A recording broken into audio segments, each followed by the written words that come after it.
There's nothing in there. Mom always sounded so frustrated. Then again, it must have seemed so obnoxious and arbitrary to her.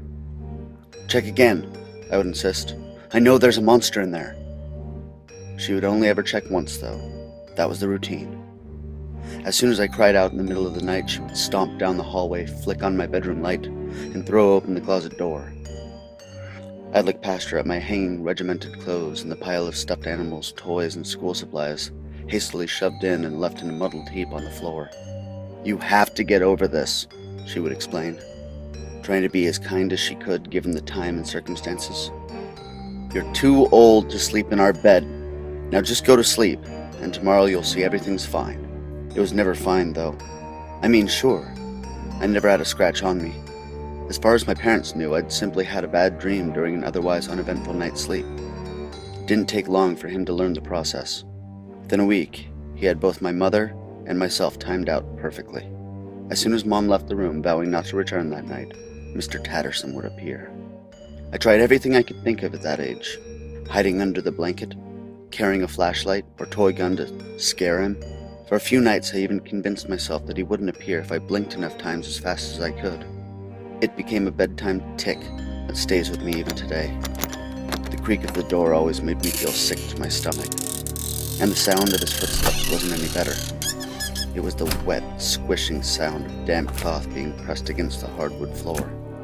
Mr. Tattersome, the quilt man, covered in bits of teddy bear, doll parts, and swatches from security blankets, moons, stars, cartoon characters. The mismatched cloth depicting happy images disturbed me even more than the half-mask of a stuffed elephant that covered his face. The trunk hung limp, almost comically. Just beyond the gray fur, I could see the sticky papier-mâché of children's drawings clinging to the sunken face beneath. He never touched me.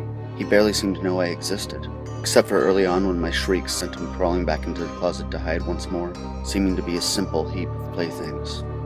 Out my window he'd go, and if I dare closed it while he was gone, he would simply scrape on the glass with his number 2 pencil fingers until I was driven mad with terror, and then he would find another way back in anyway. I watched him a few times. When he'd return, he always had new treasures, toys to add to his mismatched camouflage. He'd separate the soft fur, strip the cloth, and stick it to himself, with the dark blood hanging from his hands in thick strings. Luckily, I never saw Mr. Tattersome again after the house burned down. Yes, I lit the fire. They knew it as well, and while I've never heard the end of my playing with matches incident, I've not regretted the decision for a single moment. Not ever. When the blaze was finally put out, I could see directly into my room from the curb.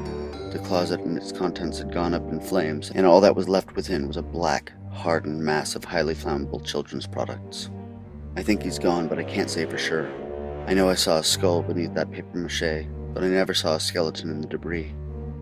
The next time your son or daughter asks you to check their closet, do a good job of it. Something could be hiding in plain sight. Although, if you don't, I suppose at least your kid's safe, right?